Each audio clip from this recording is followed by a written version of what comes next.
or we want to wait till it says 31? Your So pleasure, Chair.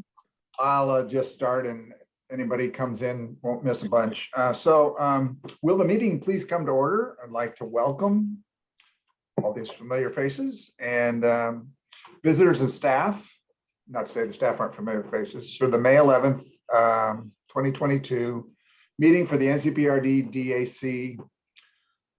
And this meeting is convening remotely, of course, and as we just heard moments ago, we are recording.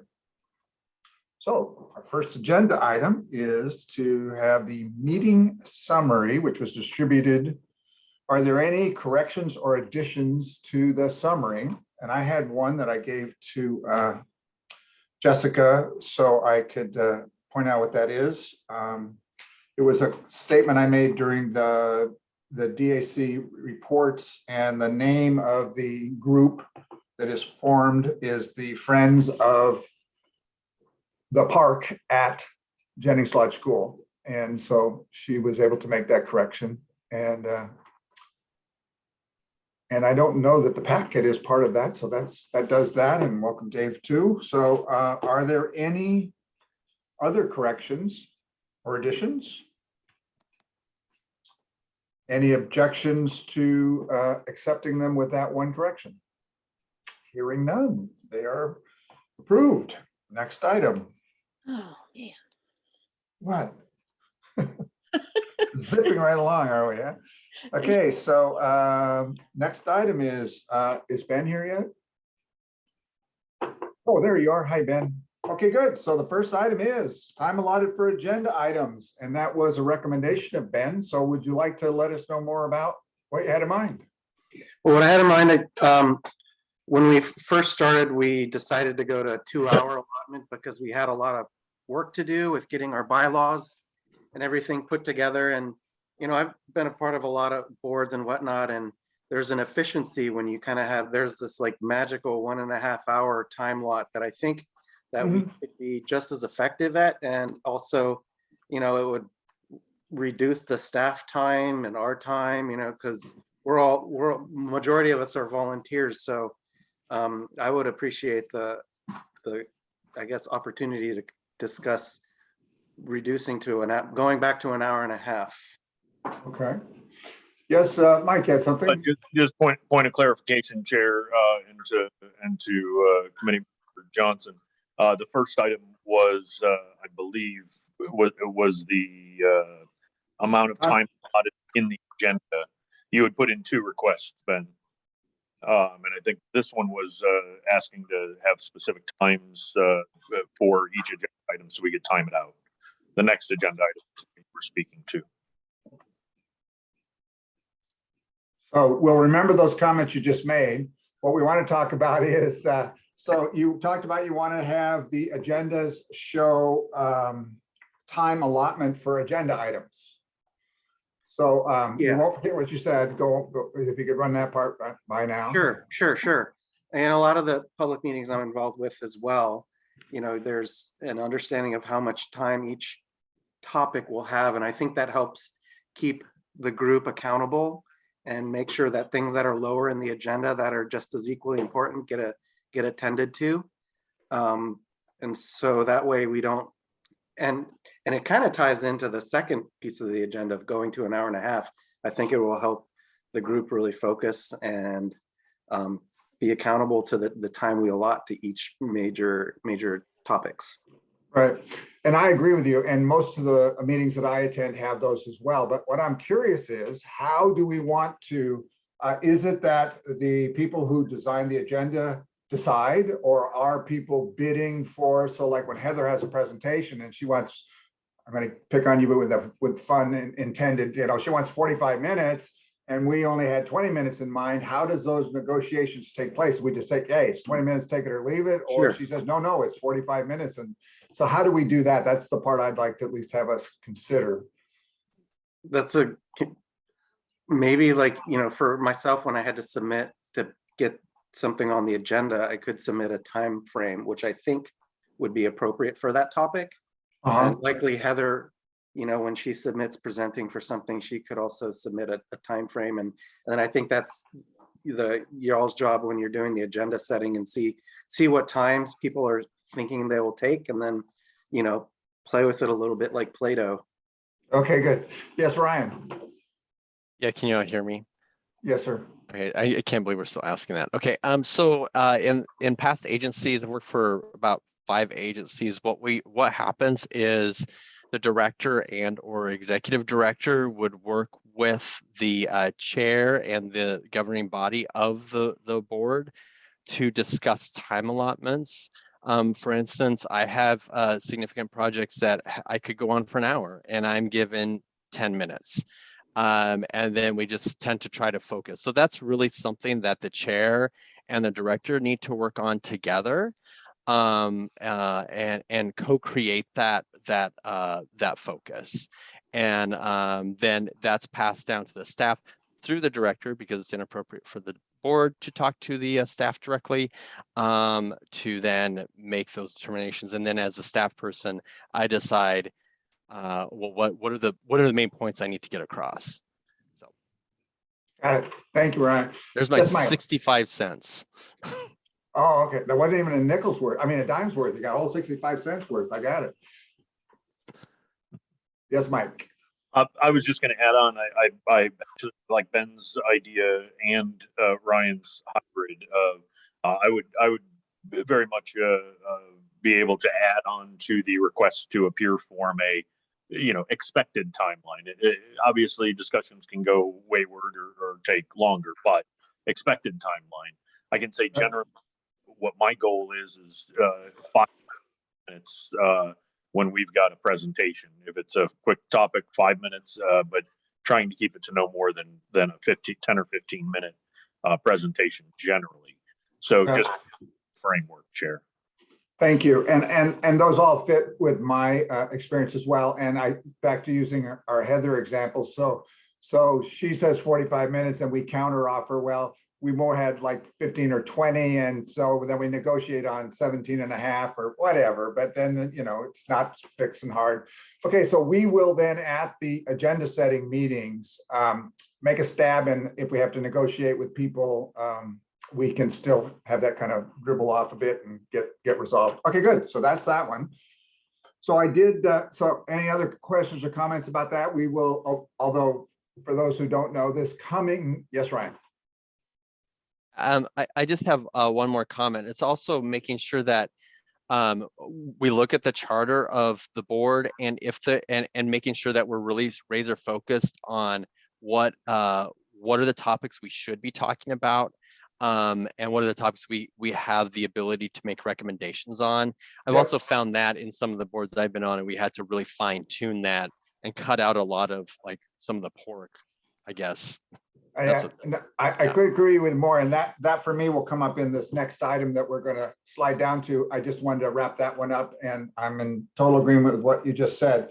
So, but the comment I wanted to make is that this coming meeting, because of all the budget meetings, we are going to be doing that somewhat remotely, but I still think we can work through that with guesstimates on time and counter offers and so forth. So that's good to know. And so that one's done. Thank you all. Thank you, Ben.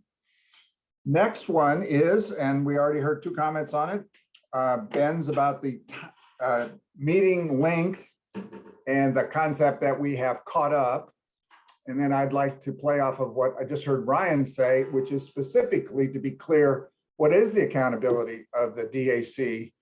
And because yes, everybody realized we've been going through COVID and a lot of new faces that weren't together, 18 months ago. And so we're in this process of catching up in that regard, if nothing else. And so this is to look forward to going forward, because the vast majority will still be here going into the next year. And I am concerned that our bylaws are pretty clear about what we have to account to. It gives our purpose and our goals.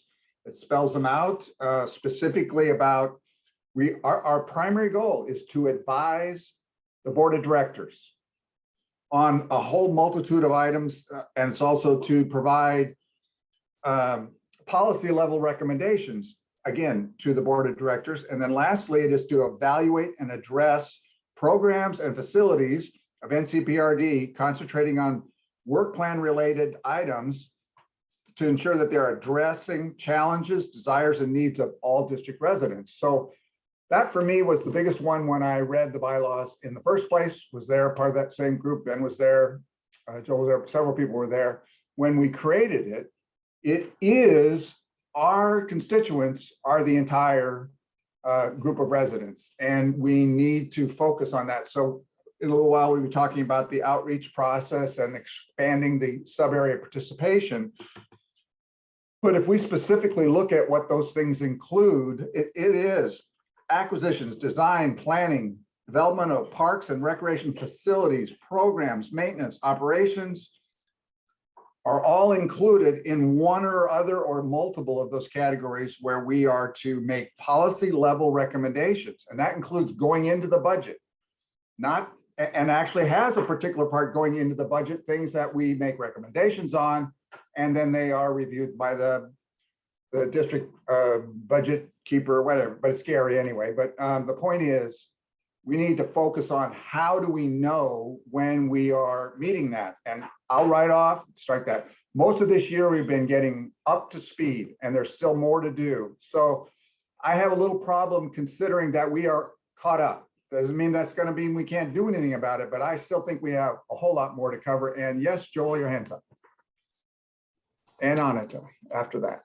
I don't know if this is a address or specifically addressing the whether we're caught up or not. I think that's pretty vague, and it'll be open to interpretation by the DAC. I kind of support the idea of going back to an hour-and-a-half format. It's going to kind of force us to tailor our conversations and our topics to, like I think Ryan and both Ben maybe said, more of a laser focus. Hopefully it will encourage and eliminate a lot of redundancy that seems to occur during our meetings. And I think it's worth exploring. I mean, it may kind of give us that fine point that we need in being more selective in our topics and how much we go into our topics with new information. So I think it's definitely a good consideration, especially for what we're kind of up against right now. And the up against right now part, I didn't quite understand that reference. I followed you up till that point. Well, with just our month-to-month agendas, we're not going to solve all the world's problems in one meeting. That's why we have an agenda and we have a tailored list of topics, and staying focused on those topics with new relevant information is kind of the goal, I think.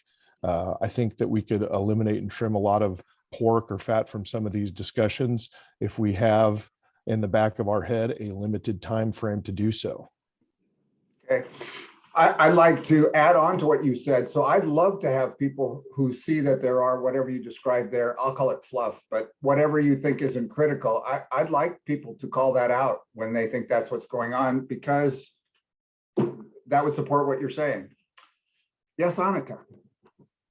Well, I was just thinking that the best way to find out if an hour and a half is the right size is to try it out. And then if it isn't, then we go back to 2 hours. That's one possible suggestion. Thank you for that. Yes, Ryan.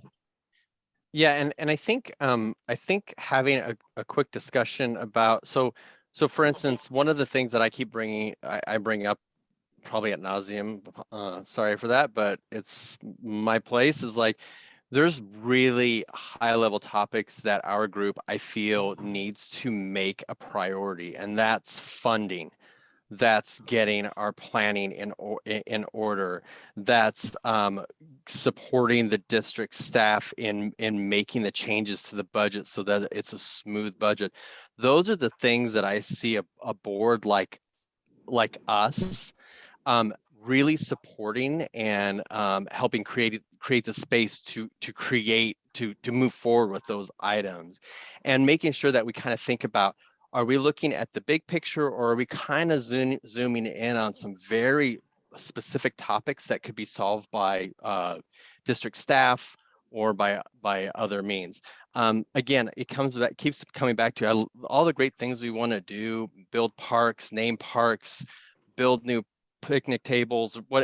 It's not going to happen until we get away from our 52 cents per thousand and we become one of a average funded district, not the lowest funded district in Oregon.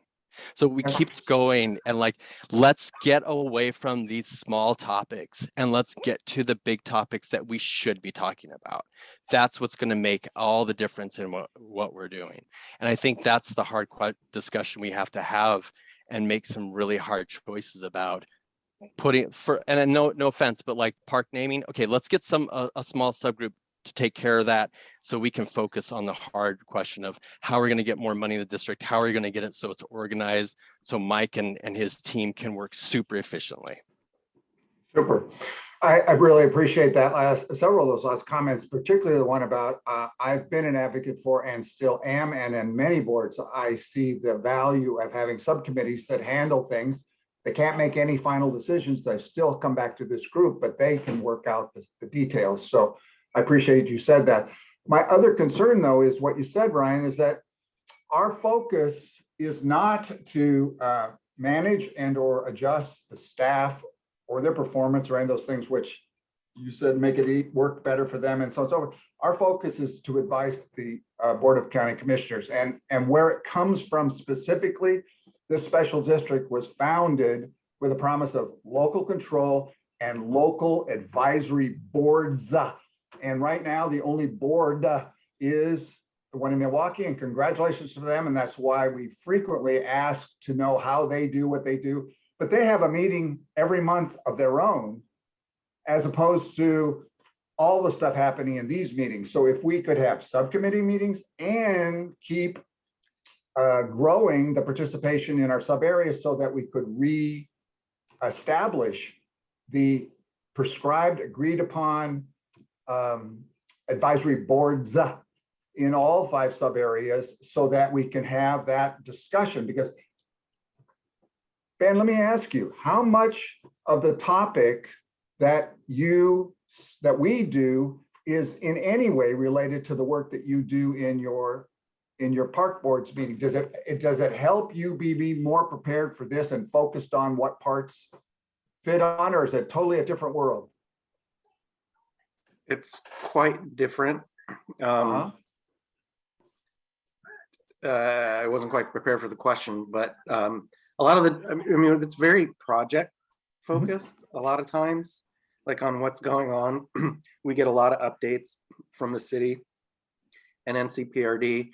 And in some ways, it feels, this is not to like, be negative about it. In some ways, sometimes it feels like it's more of being updated versus like, doing a lot of work, which, it's kind of hard to do with boards and limited time. So my personal preference, what I would like to see the board doing more work, leads that board. And I think we've made some strides there. In the last couple months, we're always taking part in like Earth Day and helping set up events and advocating for parks, but it feels a little bit different than here, just because it's been established and going a long ways, and this has been kind of getting off its feet, and it's just different. I don't know, Desi may have more to add too, because he's been a liaison in that group, so he might have a better, even though he's kind of in council, he may have a good analogy too as well. I would agree with what you said. It's more like updates, things that are happening in our parks. There are instances where we decide on things, like one of our members brought up using pesticides, right, in the parks, and how do we move away from using those things. And so, but it's run pretty smoothly, and it's only an hour. Is that right, Ben? Maybe an hour. I think it's an hour and a half. Yeah. Hour and a half, and yeah. And if it needs to run long, we do run a little bit longer, but we have everything is time allotted, and we move through the agenda fairly rapidly, efficient. Yeah, I wanted to add, what you said, Desi, made me think, like, now there's the 3 parks that are being designed and planned because of the recovery funds that the city received. So every month there's a 30-minute section reserved just for that project to get updates, and sometimes there'll be more participation, and people are invited in from different neighborhood associations so that the city doesn't have to go and visit each neighborhood association, but they're invited to come to our park board as to ask questions and be just as influential as the people on the board. And then it was kind of similar when Milwaukee Bay design was going on. They just used our board as one of the major like all the members as the steering committee, and then brought in people from outside the district too as well, from the Sunnyside neighborhood and Oak Grove. So it's pretty organic like that, but it is very project specific. Perfect. And that's exactly the kind of stuff that we're trying to replicate in its own way in each of the unincorporated 4 sub areas. So I appreciate seeing that it is something we want to continue working for.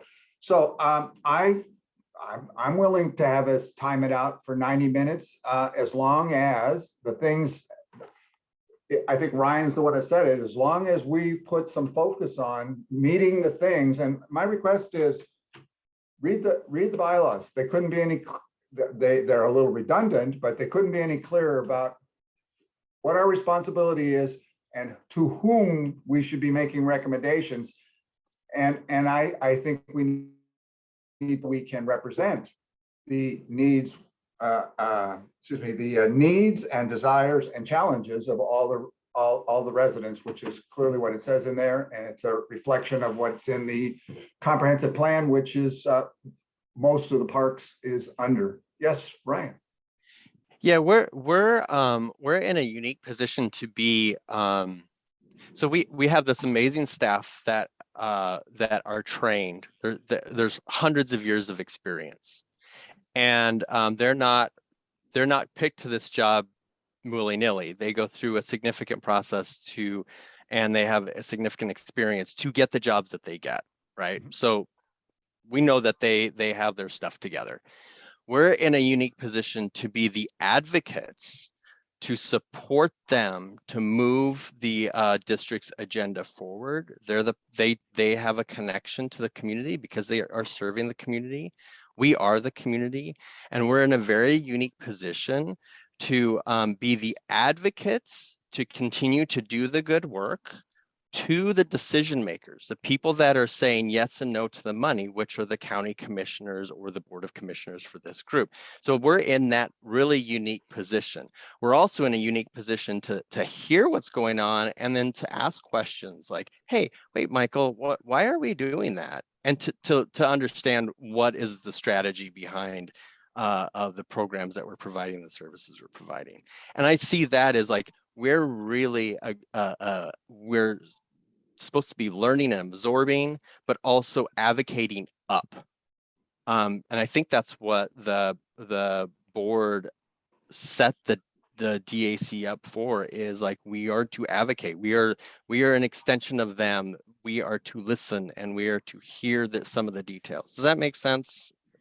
Or am I just kind of babbling at this Well, point? it does, but I actually do need to respond to that because it isn't how the board set it up. This is set up because the voters approved a very specific measure that identified local control and advisory boards, 5 of them from the get-go. And that's the only way we'll really know, having just lived for the last 25, 30 years with a DAB that had a representative that lived a couple thousand yards from here, never once spoke to anyone else in the entire area. So was he representing us?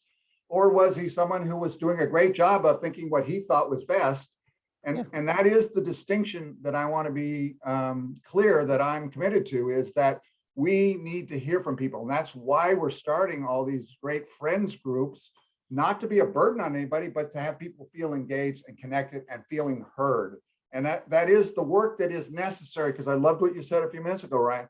If we want to change the rate, we got to have people on board. And I don't mean just a few people, I mean thousands of people on board that we're rocking, and we do, but we need to, you got to increase the size of the choir, pick your metaphor, but thank you. And your hand's still up, so you want to keep going? Yeah, and then last thing, when you guys get to the friends groups, let's talk, because I managed 14 friends groups in one of my last jobs, and I have a lot of input on that. Then we can help out to really help Awesome. make, You yeah. happen to be partner with a person who is our significant friends advocate. That'd be Miss Anna there. Cool. Any other comments or questions about this? I'm willing to try the 90-minute timed out, so on and so forth, with the eye, are we meeting what's in the agendas?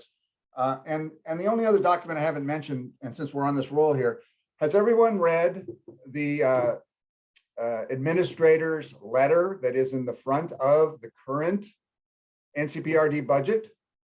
On page numbered 8, there's some other pages in front of it. It's got a clear piece identifying what performance Clackamas requires as far as managing for results, specifically for NCPRD. The first item is to identify the priorities for NCPRD residents. The second item is develop an overall plan for addressing those priorities of all residents, develop policies and programs and activities and services that align with those priorities areas, and then organize and implement a budget, accounting, and management system to support strategies, goals, and objectives specified in the plan. And I know we're going to be getting to more planning, and I can't wait, just like you can't wait, and develop a track cost performance data to allow NCPRD and its residents to gauge, that's NCPRD and its residents to gauge the progress towards reaching its goals and objectives. So that's there for all of us to read on page 8. And it's Performance Clackamas has been part of Clackamas County for as long as I've been an active volunteer here, and we're in it, and we need to look at it. So I'm done. I think it's great. Ben, thank you for that. Thank you everyone else for your comments. Yes, Mike. So are you wanting us to implement that for the June meeting then and switch? Yes, I'm game. Okay. And as we put the skeleton agenda together to send out for agenda setting, we'll put approximate times that then you all can mess around with and adjust as you see fit. Okay. Thank you. Good. So the next item is tribes naming update, Bourbon Wetlands. Not as much of an update as just give you a progress report. And Heather is here if there's any other specific questions, but we have through our county government affairs office reached out at least twice, if not a third time, to the Confederated Tribes of the Grand Ronde, seeing if they were interested in being part of the naming process for this property. They have not responded. Not taking that as a no, but they haven't responded in our repeated attempts. And so my recommendation to you all would be to look at moving forward with whatever naming process it is that you see, Chair. If you're thinking a subcommittee looking at all the submissions from the surveys and submittals and coming back with a recommendation for a name in the next month or two, that would be my recommendation. That sounds good to me. So is there anyone here who knowingly at this moment would like to be on that subcommittee? I volunteer. Anyone else? Because by the way, subcommittees do not have to have all our people. That's one of the beauties of subcommittees. We can have, oh, yes, Maureen. Yeah, I'd like to know how many submissions there are for the commissioners to review. I was afraid you that, and Melina is on listening, and I don't know if she has that number off the top of her head. It's over 100. Yeah, it was over 100. But some of them were like Parky McParkface type of submissions. But there would, I would say, be a good long list of well-considered submissions from both CPOs and neighborhood groups and then individuals. So Right. Would there be any downsize to having the final say review all of them? And I mean, I'm sure they have the good common sense to whittle it down to, a good candidacy. But I mean, is it really necessary for us to review and then submit and then they review again? Just asking. Yeah, if I understand the process that Mike was pointing to, and it's not unlike what we were exploring before, is that we could take the most frequent and most realistic and narrow it down to like 5 choices. And then this group could say these were the, and we can know how many said this and how many said that and how many. And then we could then look at that final list of 5 and come up with some, and I just made up the number 5. It might be wherever there's a big break in numbers of realistic ones. So that's what I would have in mind. And I'd be willing to be on that subcommittee, and anyone else who would like to join is welcome to. And there are some local people we can get some help from. Okay, I'll do it because I can give that like the half hour to look at those kinds of Great. things. Sure, I think I can do that. All right, Maureen, me and Maureen and anyone else who wants to join, let me know if you think of it after the fact. Otherwise, we will proceed and we will not make any decisions. We will bring back what we come up with and y'all can talk about it when we're ready. And I see Dave's hands up. Well, I'd be glad to help with that too, but since we're both from the same sub area, does that make a difference? I don't know. No, if you want to, we'd love to have you. Okay, well, it seemed like a lot of the work had already been done the last time this was submitted. I thought we'd already agreed upon a name at that time, but so. Well, there was the ask to have us consider, we got it narrowed down to pretty close. And then there was the, and Yeah. it is a mean, listen, I just listened to a woman from Oklahoma last night at the World Affairs Council who certainly woke me up. I hate to use that word. That's it gets to be a funny word these days, but it woke me up to things I wasn't even aware of how ingrained the ignoring, because she just kept talking, make them invisible, how much of that goes on. And I have a great respect for the people who were here before. And if we can find an appropriate way that fits, then that's great. But I don't know how long we want to wait for that. And I don't want to get through the whole process and come up with a name and then, oh, we're going to change it because now there's another alternative. And that's unfortunately how it feels. So we'll come back with what we have. If we hear from the tribe, Mike, you can let us know to factor that in the middle of our work. And otherwise we'll talk soon. And Chair, would you like us to resend to, as I have it here, you, Maureen, and Dave, the compiled list that staff had put together? And I think that was from all the different submissions and the survey. That'd be great. Okay. Yeah, all 3 of us. And yes, Ben, your hand's up. Oh yeah, I just wanted to say thank you to the district for reaching out, even though that, you didn't get the feedback we were hoping for. I think it's a good gesture and something that we should be doing. And, I visit Minneapolis a lot, and they renamed like one of the major parks that went around Lake Calhoun to a native name. So it doesn't mean that, all the parks that are currently named are set in stone. They could change. And as things happen, maybe there's more significant parks that are front and center that, should take on a more significant name like that. So I appreciate that. And also want to say, David, just because you're in the same sub area as Grover, you got more skin in the game being in that neighborhood than a lot of us that live up here in Milwaukee. So that's the reason I don't want to be in that subcommittee, because I appreciated the process that went out, but I feel like you all that live in the subcommittee and it's a neighborhood park, you have a lot more skin in the game down there for the naming of it. Great. Just to correct that, it's just the opposite. We don't live in the area. Oh, Maureen and I both live in sub area 4, which is east of Milwaukee. As far as you can get from this sub area, but it doesn't matter. It's a process that we're going to go through and bring back the information that we're not generating. We're just assembling it and getting it back.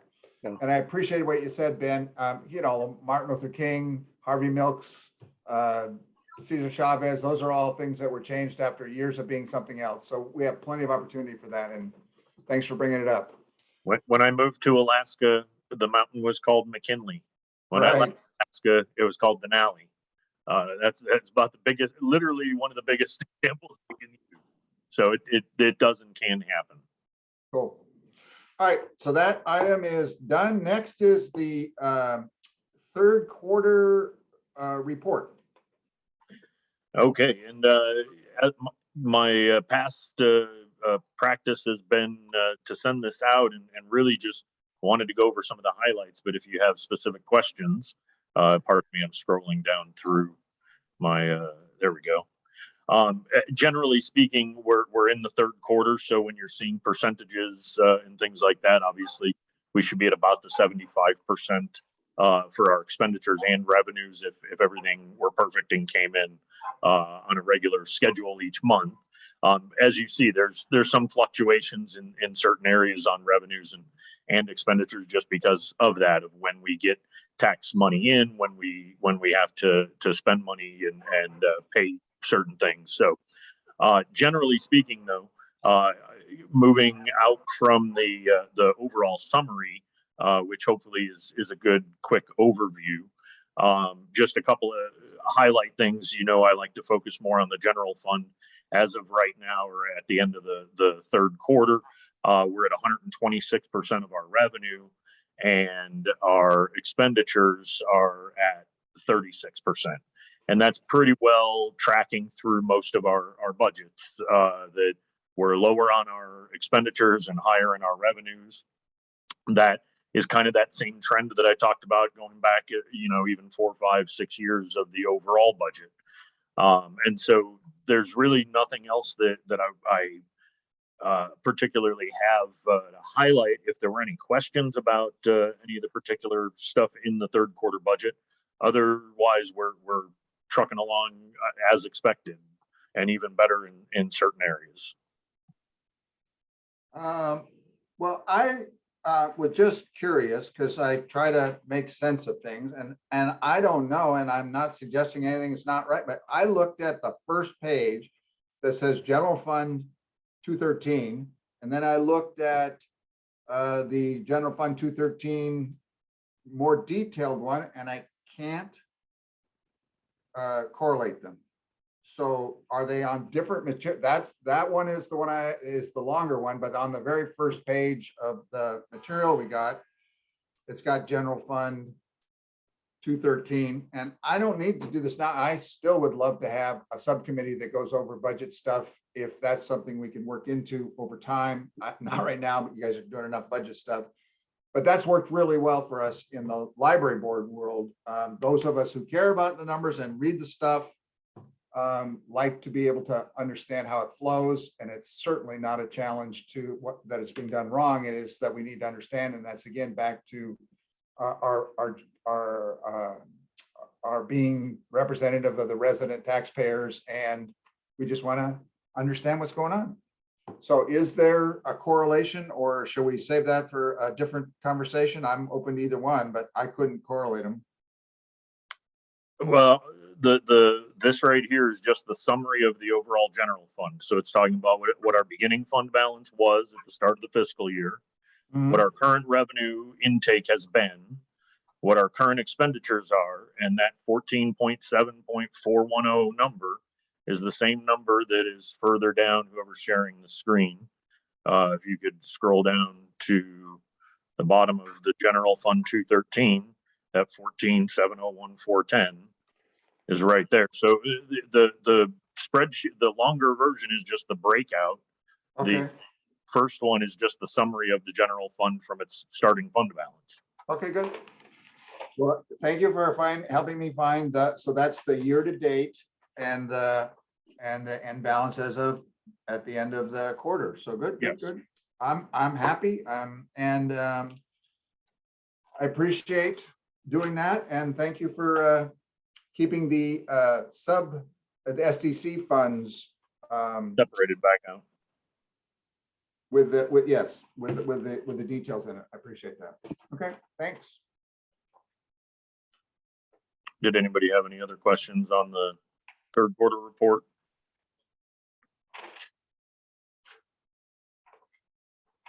I'm going to say my questions. I agree with Grover that there's a lot of questions been asked, but it's getting in too much into the detail for a meeting like this. So, and since I have this opportunity, I will still remind all of the DAC we have an existing vacancy on the NCPRD budget committee. So there is a chance any of you, I believe, are eligible to sit on that as well. We have a five citizen member side of the budget committee, so it's 5 citizen members, the 5 members of the NCPRD board. Currently, we only have 4 positions filled right now, so there is an opportunity if somebody wants to really dive in and be at that level of the budget process as well. I'm more interested in stuff throughout the year as opposed to just at budget time at the last minute, which is my understanding of what that committee is. So thank you for the offer, but that won't fit what I need. Any other questions on the budget? Hearing none. Thank you, Mike. Next is the unincorporated sub-area outreach process to recruit nominees and local representations. So first of all, I want to thank the PGA and NCPRD staff for their wonderful responses. It's up, it's running. It is that unique opportunity we have, as we spoke to before, that our intent as a volunteer implementation team is to continually grow the engagement of a broader population throughout the 83% of the unincorporated, 83% of NCPRD, which is the unincorporated 4 sub areas. And it's exciting to watch it grow. The number of people who showed up at a drop-in at Justice property was extraordinary. They are active, they are abuzz. There's a similar group working around the Jennings Lodge, the park at Jennings Lodge School grounds. Anita with a group up in River Villa Park has been jumping in on doing volunteer opportunities, et cetera. So my point of enumerating some of this stuff is it is in line with what Ryan spoke to before and others have. If we have more people engaged, more people feeling connected to the workings of NCPRD, I think we will be in a better shape in the future to be able to speak to another funding amount. And then the last part, just a bit of history, very short. When this first started, the intent was, and the people who formed and pushed the measure out and got it going were also then a lot of the people who were connected being on the sub-area advisory boards as well as the regional advisory board. And that led directly into the very first master plan. And so now the master system plan that we're working off something that's 2004. So for all intents and purposes, we get to create freshly. And I really think that's going to be a golden opportunity to have a broad base of people. So that's what we're doing on that. The basics though, my request of all of you is thank you again, NCPRD. You go to the NCPRD DAC page and all the links that are needed to have someone go there, find out about, consider where they're going. I can't keep up with the I can't talk and read chats. So if somebody else is watching the chats, I'd appreciate it. But where I was going is that I've lost my point. So anyway, that's all. It's just that it is getting us so we can have more people participating. Yes, Deborah.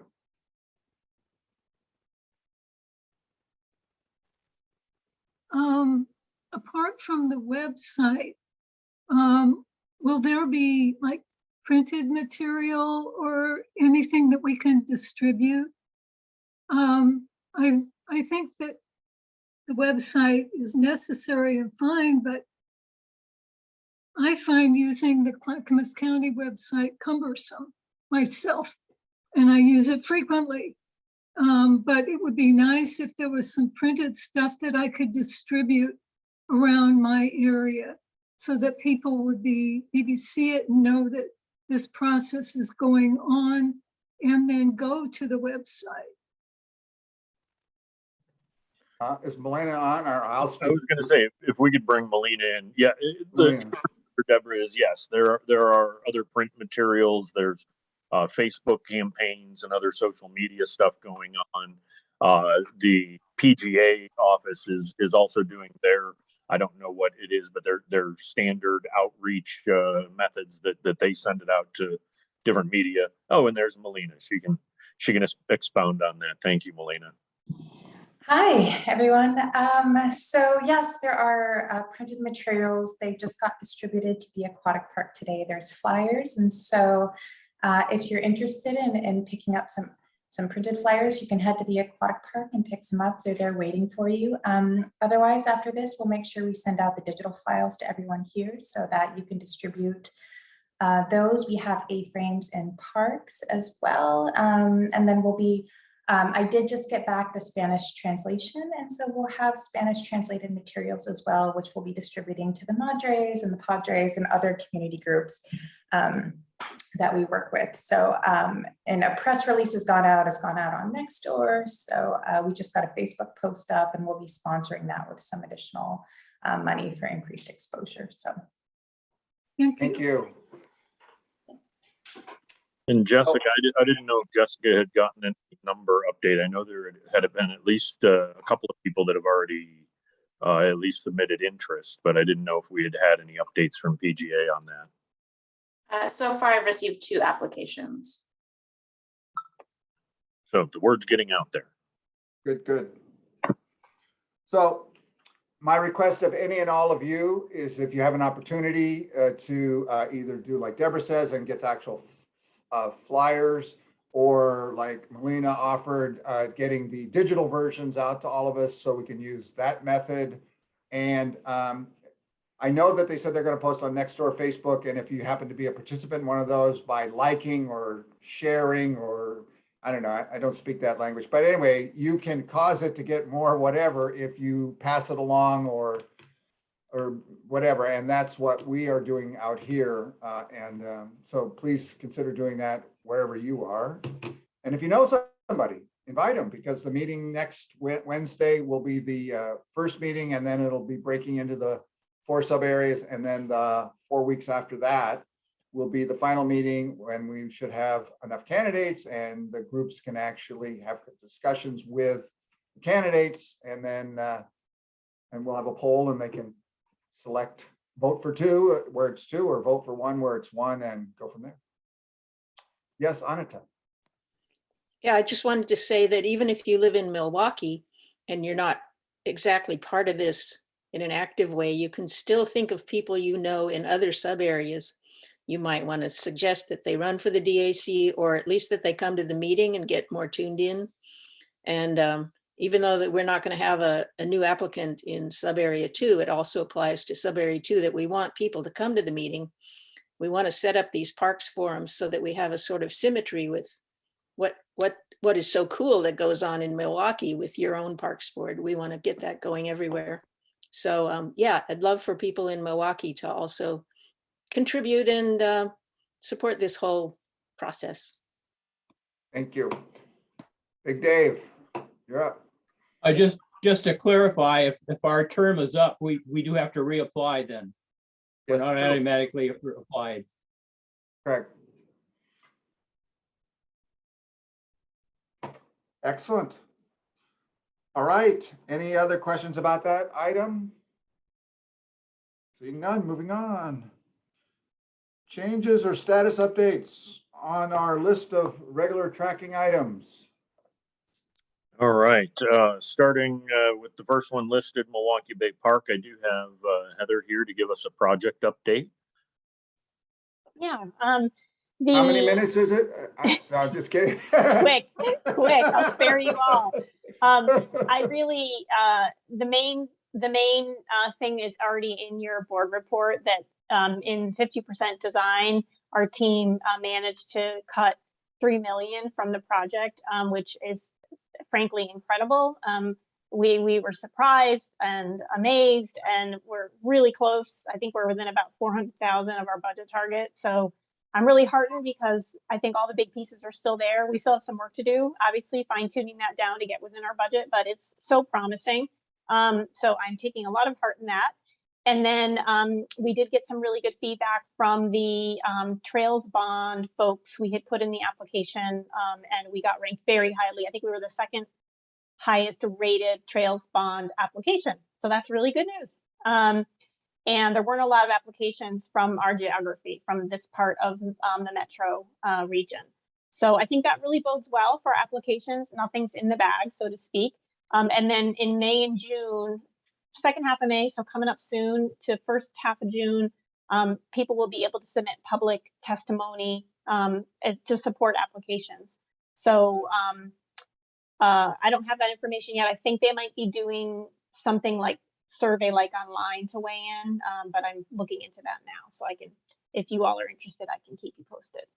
And other than that, we're on pace to come up with the 100% design development, which is just getting a lot more details down so we can do another round of cost estimating. And that's when we'll kind of see, okay, did we hit our target? What did we identify that's missing that we needed to add back in? So it's kind of a constant sort of like, you know, shifting, reshifting, but it's generated a lot of great discussion, and I'm really excited about the progress we've made. Did I leave anything out, Mike? No, I think that was good. I was going to questions about that first. Grover, Ben's got his hand up. Right. Yeah. Yes, Ben. Oh, Heather, I submitted a couple questions about the design itself, just because it hasn't, I didn't get to go to the open house. So I submitted a couple questions about the size of the water feature. It felt really small for a community park this size. And then the playground, it seemed like it was, you know, the log structure, the slide rocks, and then a teeter-totter felt like, I wanted something a little bit more, like much more to keep the kids excited and playing, because it felt like a little bit all very focused on a few small, well, big pieces, but not a lot of diversity there, I felt. Yeah, and we're actually putting together a compiled Q&A because we got so many questions and answers. So we addressed a lot of them in the webinar itself. I don't know if it's posted yet, but we'll be posting that to the website if it's not already posted. And we actually are transcribing and editing the questions and answers to make sure we've addressed all the emails and all the questions that were live. But you raised a couple of good questions, and I don't know how much time we want to take getting into those details tonight, so I'm reluctant to dive in. You can always get me talking about Milwaukee Bay Park, but I want to be respectful of people's time.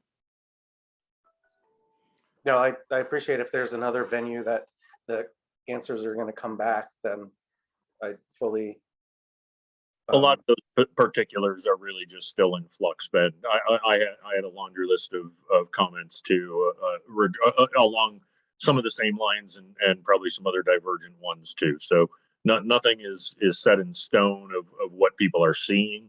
That'll get refined as we move through the next steps.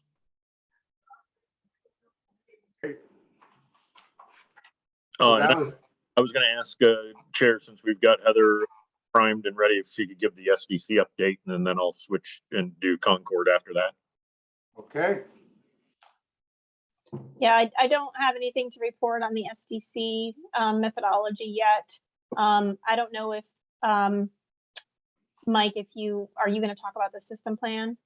Yeah, just generally there at the end. Okay. Is that that Heather, right? Yeah. Okay. Yeah. That's just wanted to make sure. And with Concord, I know that you all have gotten had been contacted with emails about the policy sessions that went on last week and this week regarding really, again, focus more on the general fund functions with the library and the county, not really as much with Concord, the building itself, but the project overall as partners. Right before this meeting, you may not have even seen it because it was, I think, just 15 or 20 minutes before the meeting. You got another email that was sent to the task forces that went over the summary of what was decided today. From our end, not talking about the libraries as much, but again, more focusing on the NCPRD part of the project. There was no discussion today specifically about that.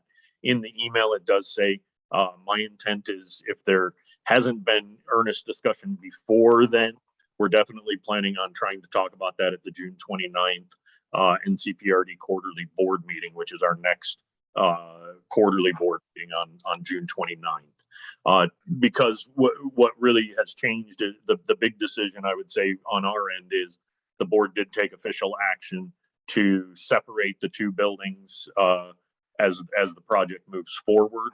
The design work is still going to go on the library and get refined, but the project itself is going to be essentially put on hold in the hopes that construction costs come down, or at least don't escalate more before we're ready to break ground. But there's a lot of redesign work to design that freestanding library, and there's a lot of questions and decisions still involved with that. On our end, what I'm really hoping is I'm going to be making some recommendations to the county administrator that we look at still potentially moving forward with some of the improvements that we were looking at for the Concord building itself, because really they were more, in my mind, of the infrastructure, capital repair and replace nature. I'm still pulling numbers together, so I don't have any specifics, but or specifics on numbers. But what we are looking at is the possibility of still installing the second elevator, so that when the library is there, we have that entrance ready to go. Complete roof repair, which we've already gotten estimates on, but really what we're trying to do is figure out if we can afford, with monies that we've got available right now, to also do a seismic improvement using the roof trusses and tie-ins, which would give a significant seismic upgrade to the building. And the best time to do that is when we've got the roof peeled off. Also, we're also looking, to me, the other key part of the initial infrastructure lift is HVAC in some way, shape, or form. Air handling, air exchange, heating, and cooling. And so I've been working with OPSIS kind of as a little side deal of trying to parse those parts out, and would still make an argument that those could move forward, because the park and the playground and all the civil work, that'll still have to happen once the library gets built. But we would have that building HVAC good, upgraded on seismic, have some of those needed things like a fully new old roof. So that's the direction, but that was not discussed in at all detail. This is just Mike saying what I want to talk to the county administrator about, and if anybody has other things, that there will be public discussions about how we move forward, and in what manner and what's included. But it's all really in flux right now. So that's I guess the best. If anybody's got questions, I saw Grover's hand up. Right, and thank you for that, Mike, and thank you for the detail of that.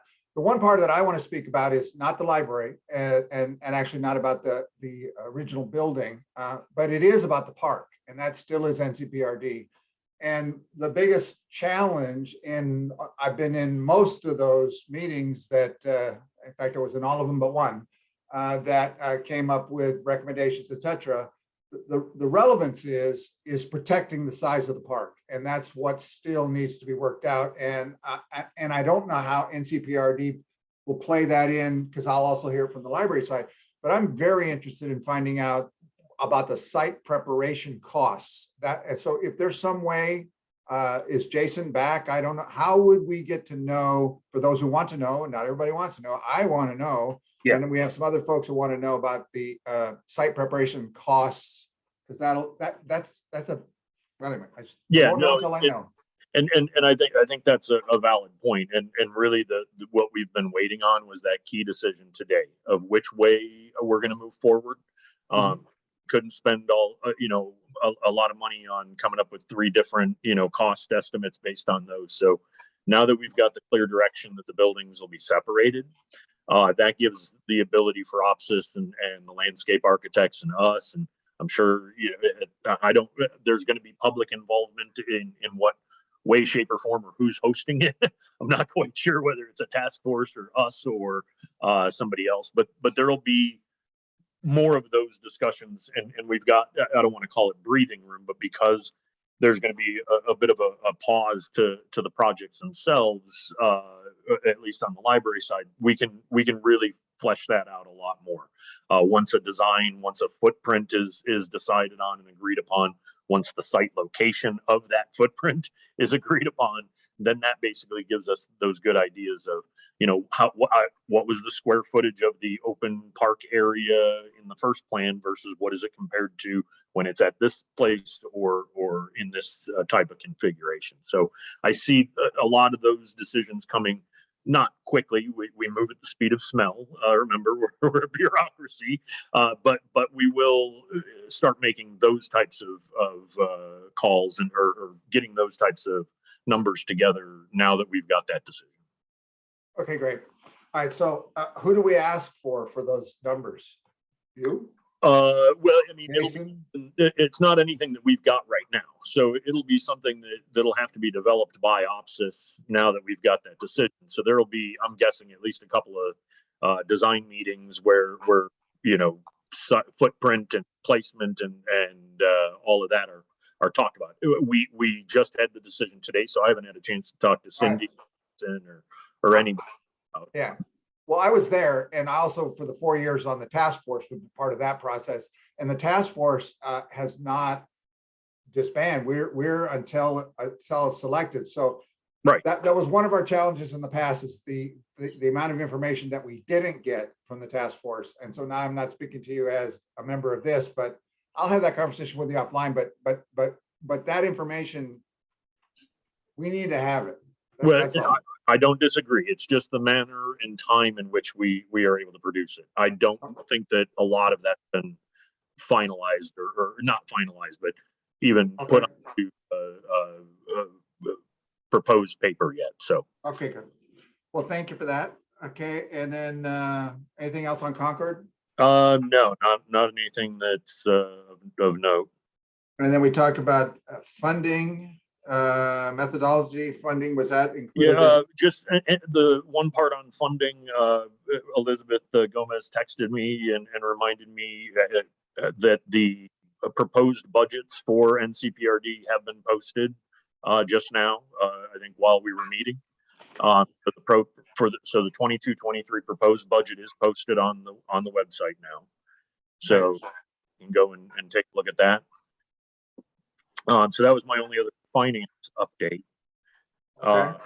As far as the systems plan, there's really no forward progress. We, as we've explained, what we're really waiting is we need to get the at least one of the two additional staff people that are assigned to Heather's division hired. We have made some inroads. We've got a plan moving forward with.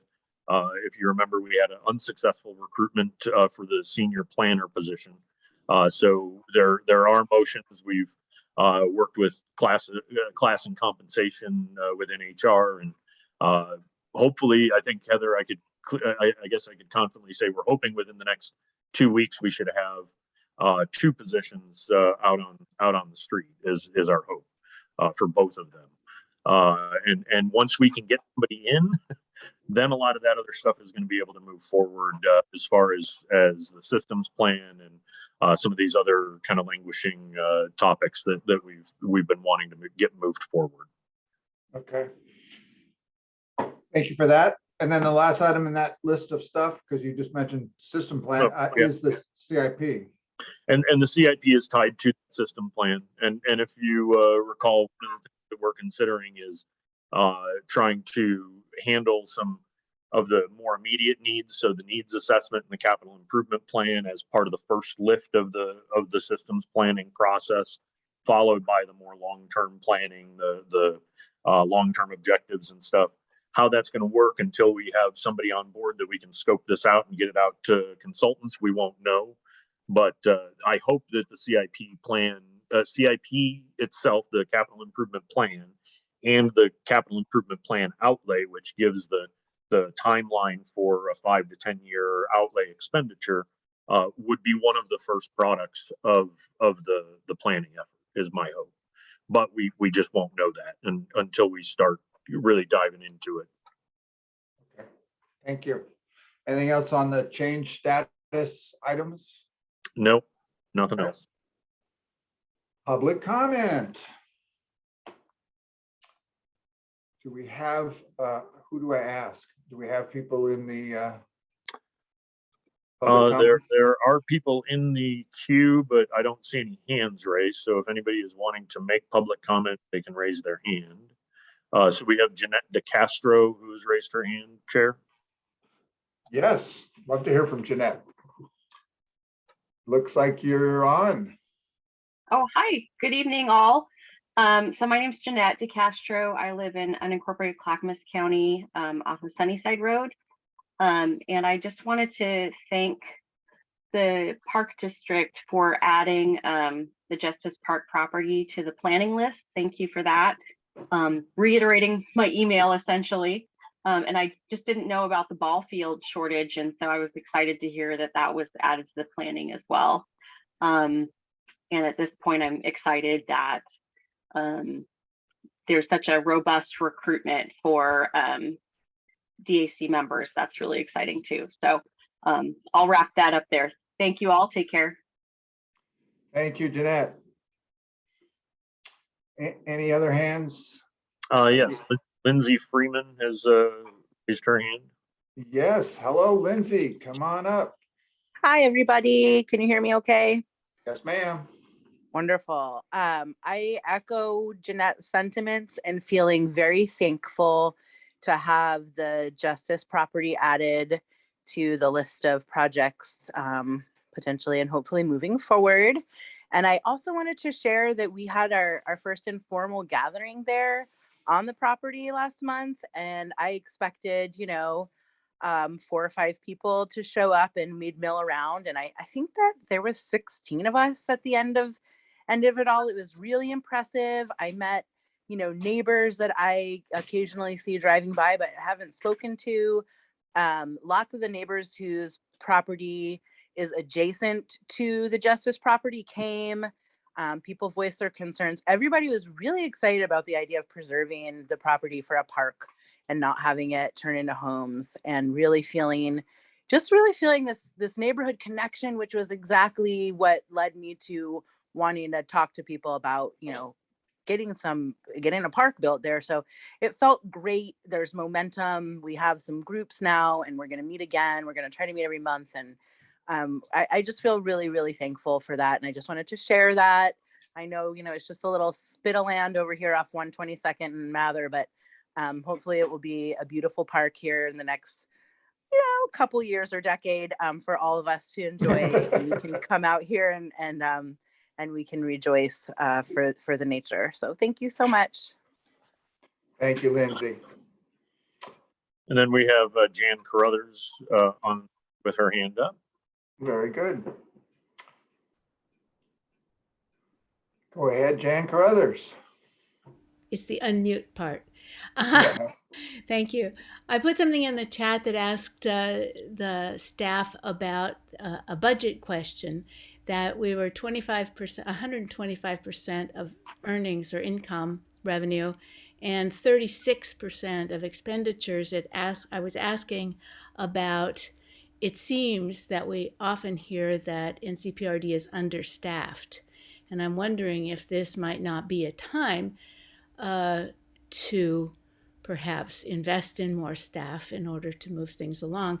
I also asked the question about the CIP and the systems plan. I was unaware that you had a failed recruitment for the senior planner that you were looking for, but I am wondering if that is an issue of purely of salary or something else. Can you illuminate that at all?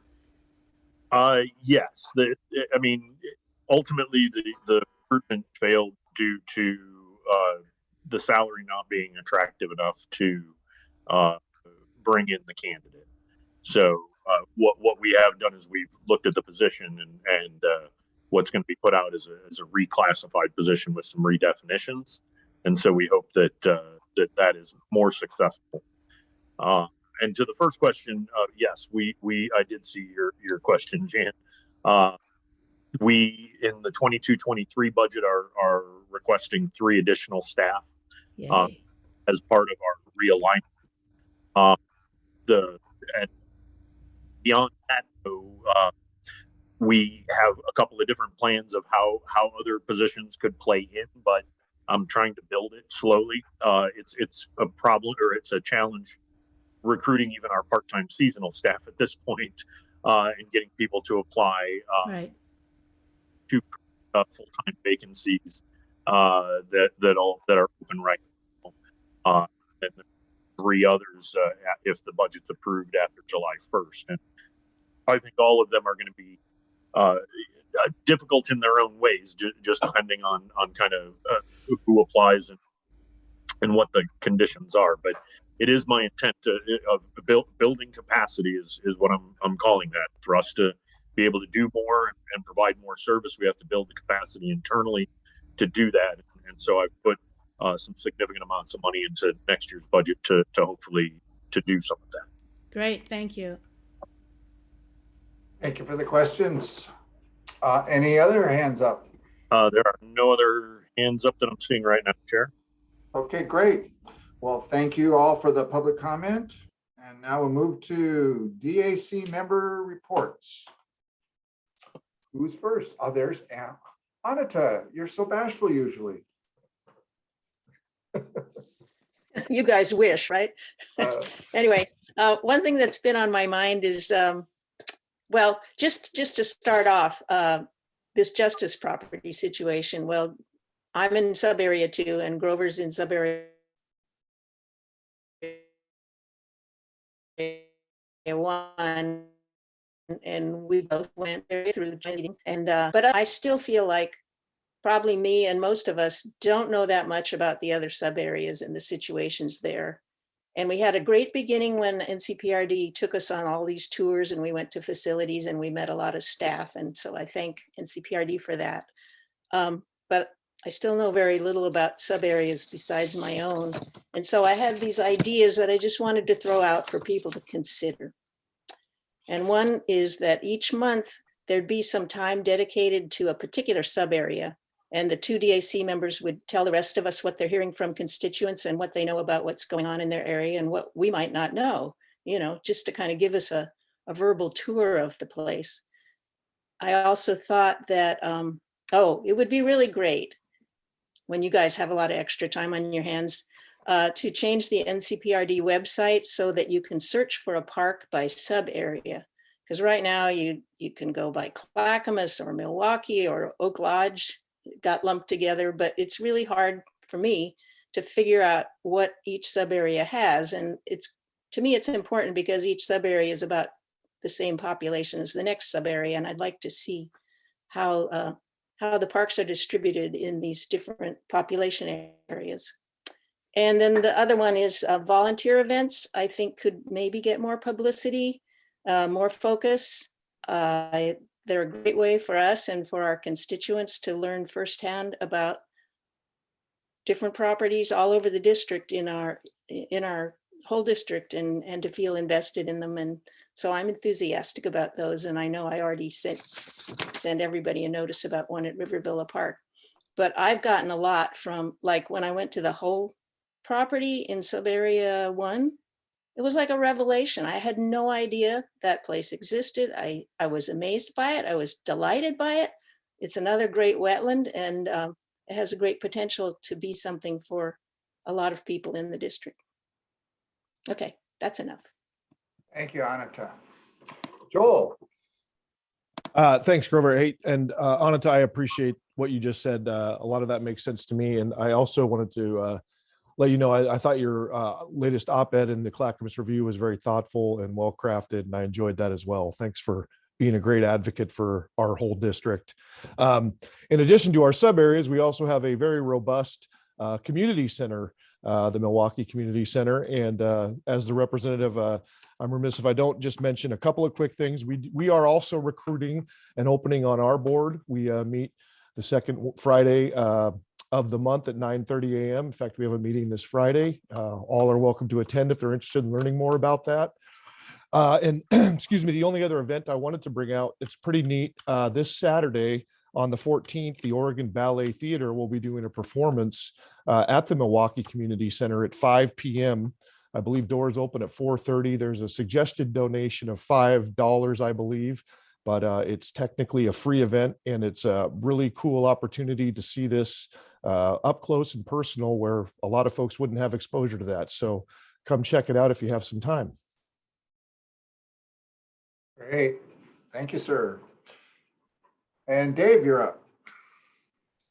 Okay, this maybe follow up a little bit what Anna just said. Maureen and I were talking about trying to make sure which parks were in our area. And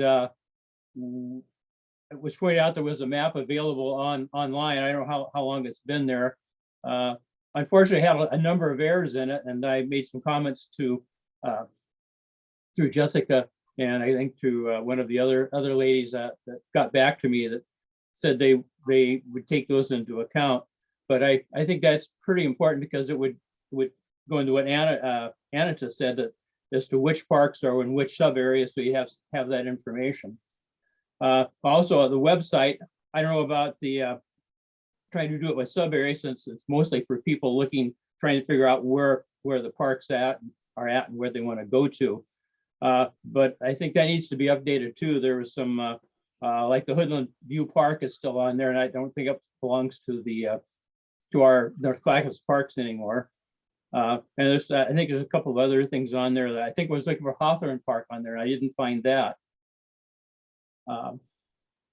The only other thing, I guess, is if you wanted to make the map really complete, you could add other parks in the area.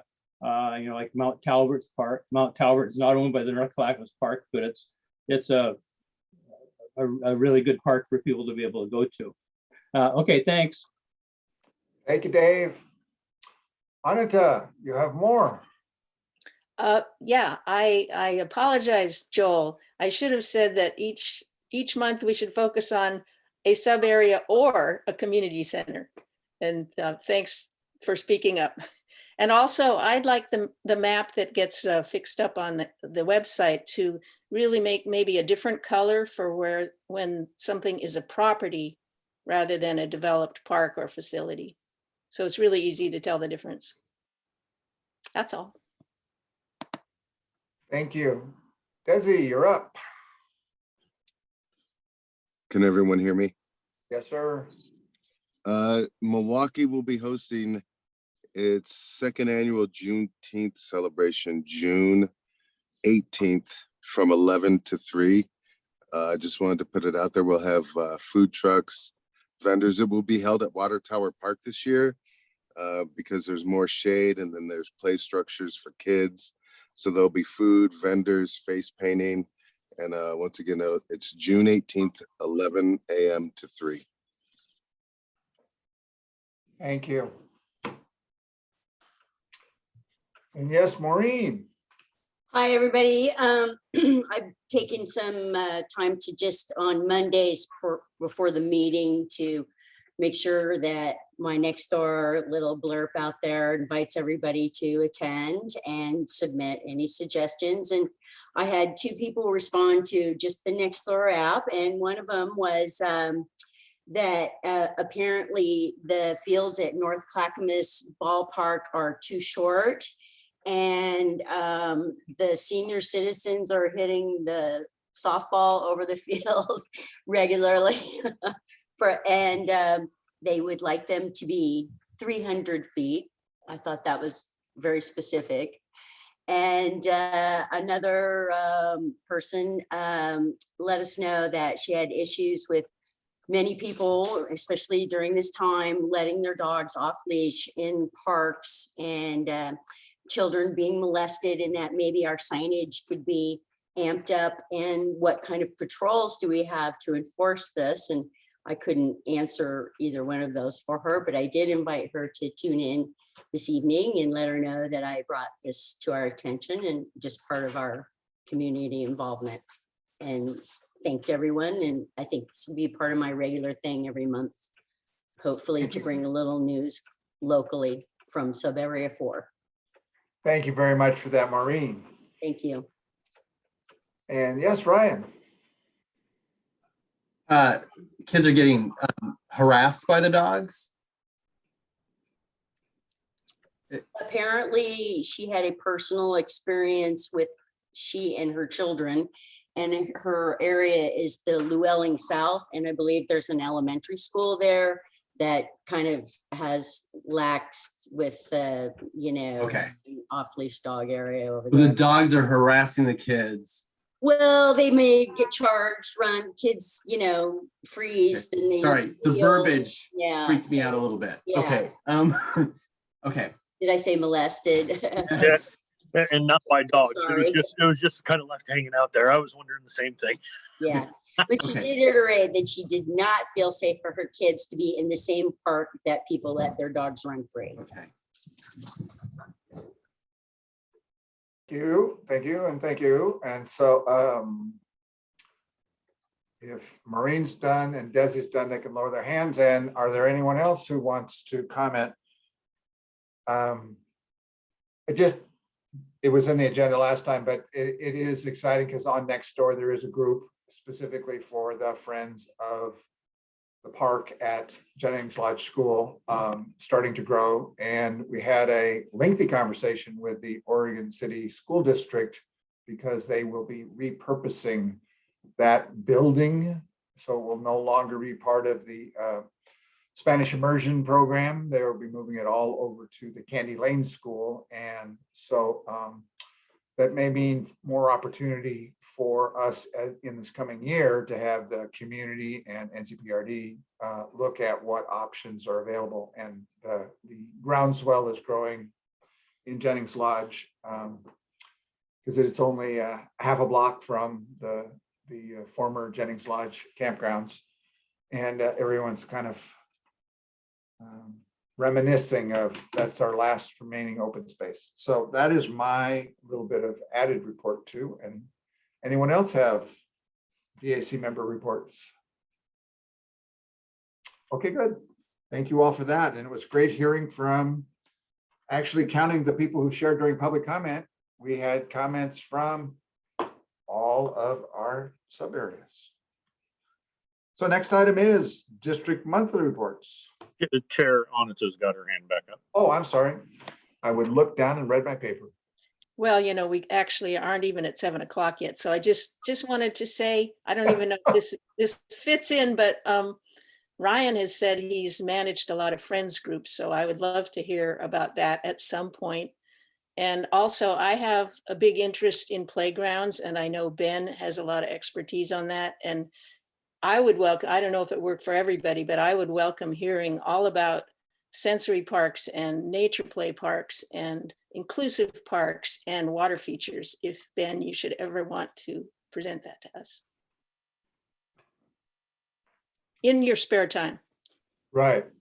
You need to submit that for an agenda item, Anita. Okay. If you're open to it, I'll be happy to do that. Thanks. Okay. And are we done with that part? Okay, good. I'm looking down and I'm looking up. And okay, district monthly reports, please. Well, I hope everybody's had a chance to read through the submitted report. And if anybody's got any questions about any of those particulars, please let me know. I just had a couple of other things I wanted to add on to there, kind of going off of the agenda submission, just to hop right onto there, just to remind all the committee members and anybody in the public that might submit. If you don't need to submit multiple each month, you don't need to submit an agenda item if it has not appeared. We are tracking it, so you just need to submit one, and at the agenda setting, it'll be discussed whether it can be put into the agenda or not. If it's not, then we'll just hold on to it, and it becomes part of our planning document to get it on it at another available. So just more of a housekeeping item on that. We talked about the budget and that the budget was just posted. Our budget hearing is on Monday, May 23rd. And then the public deliberation by the NCPRD board is, I forgot the date, June 7th or June 9th. It's the first or early part of June. So that's moving along. And then the only other update we haven't really given much info on is our imminent move out of the DSB Red Soils campus offices as part of our 2020 or 22-23 budget. I wanted to relocate our offices back into our district and also save some money on the rent and utilities that we were paying over there. But really, to me, the main motivation was having our offices located within our district. So the move has begun. In fact, sports and recreation is over at the Concord building now. I don't know if it's final, but I know that by the 1st of June, they needed to be out because they're going to be tearing down the Hoodview building, the house. So they have been moving stuff over. For the administrative offices, we are packing up and moving all of our stuff over. But we had a bit of a misunderstanding on what was needed as far as a conditional use permit for us to occupy the offices. Back in August, I signed some stuff that I thought was taking care of that, but I was just signing the stuff to set the process up for a conditional use permit, not the actual permit application itself.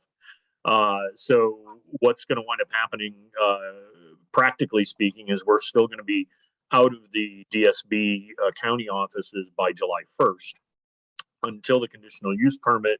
And that conditional use permit is what will allow a government office to have administrative offices, or a government entity to have administrative offices in that building. The sports and recreation staff, because they're in direct support of the activities going on in the building, are able to be there already. But because we're administrative, there's a specific provision. So that could take several months. In the interim, our administrative staff is going to move to a more telework for some of the like finance and HR and planning functions.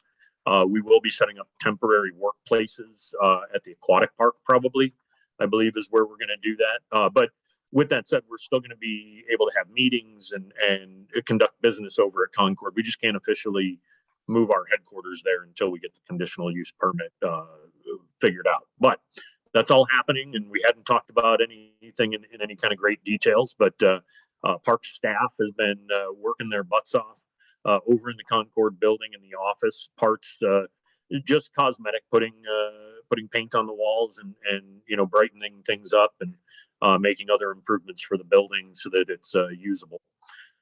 So we're excited about it. It's moving forward, and we'll be back within district here very soon. And that's all I had for any additional reports, unless anybody had any questions about the monthly breakout divisional reports.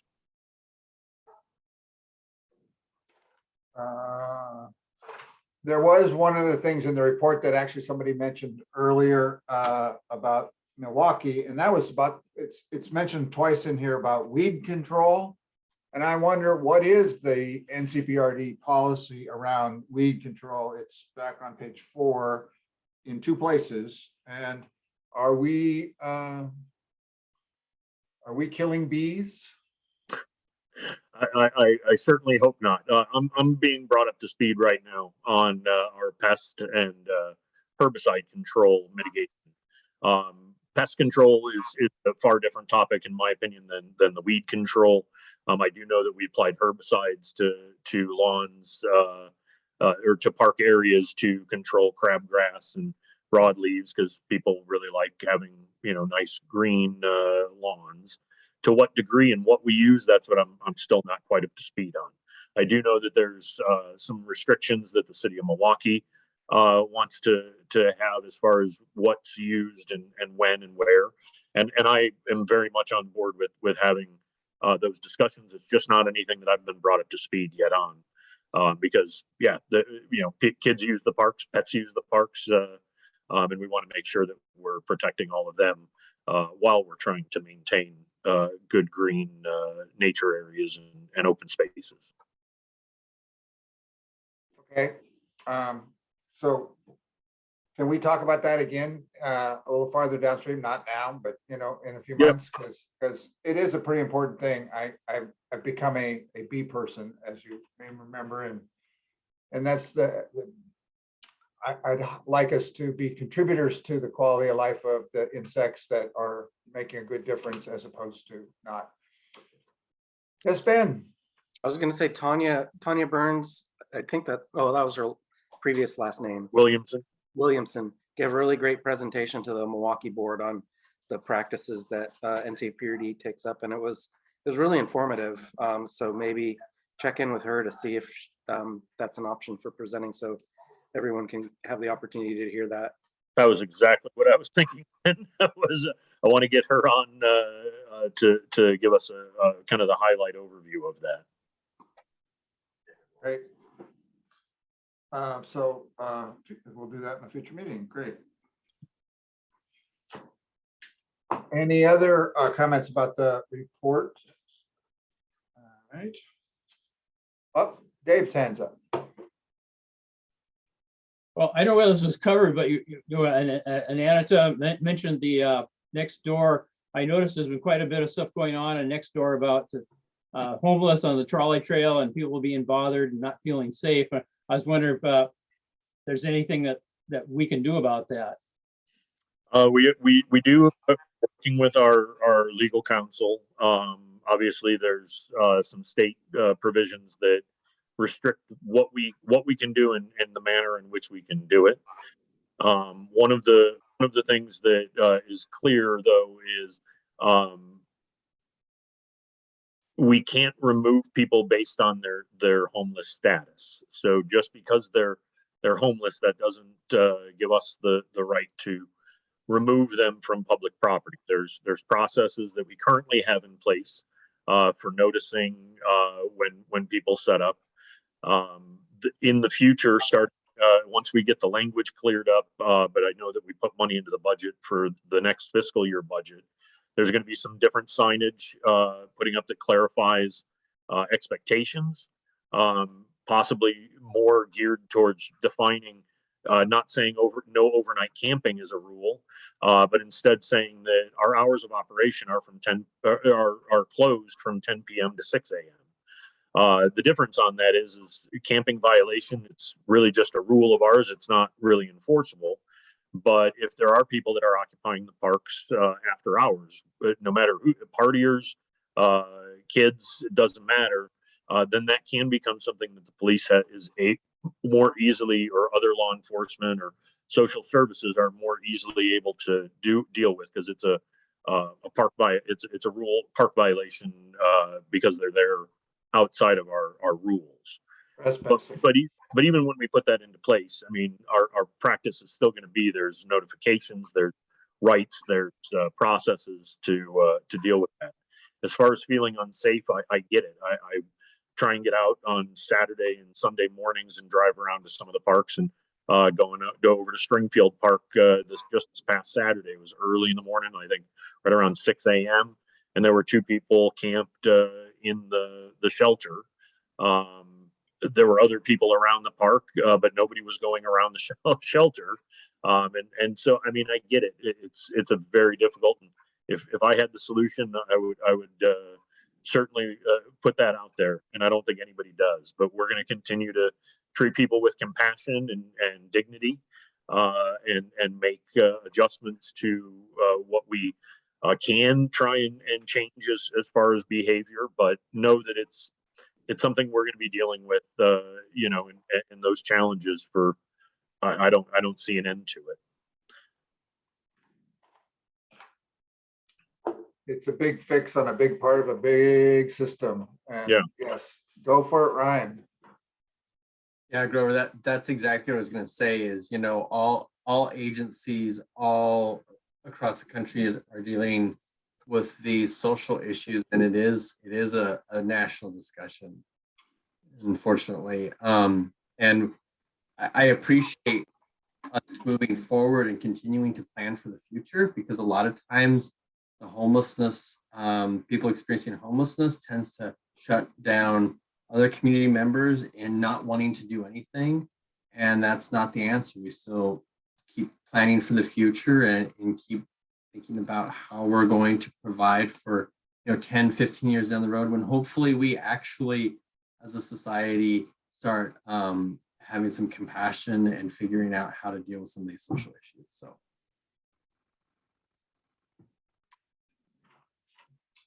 thank you for that. And we could go on a long time about the root causes of so much. And I mean, I spent a lot of years working in that world, and yes, compassion is the perfect place to start. Thanks. Any other comments about, okay, just report we're done, future dates? So our agenda setting is, now it says submissions no later than Wednesday, May 18th. That's next Wednesday. Next agenda setting meeting, it will not be on, I may have an old version. Anyway, it's going to be, can somebody clarify when? You can just tell us by email when we'll get an update, and so we can start bouncing off of that as opposed to having the meeting that would have been on the 8th. So I'll just wait for an email that tells me that. How's that? Yeah, we'll send out a timeline, but remember, for any submissions, we are going to be doing the virtual emailed agenda setting, and so just get things in. If there's things that you want on the agenda, try and get them in as early as we can, so that we can make sure that we manage the emails back and forth as much as possible. Right. And I understand this because of the budgeting, but I actually look forward to having the real meeting following that. So for the next round. And that's it. It does show that we have a potential of having Metro local share on the agenda for the next meeting, and we can see where that goes. So I think we've reached that. This is where we all sing? No. You start. Okay, good. Now it's time to say goodnight. No. No, you don't really want to hear me sing. Thank you for the invitation.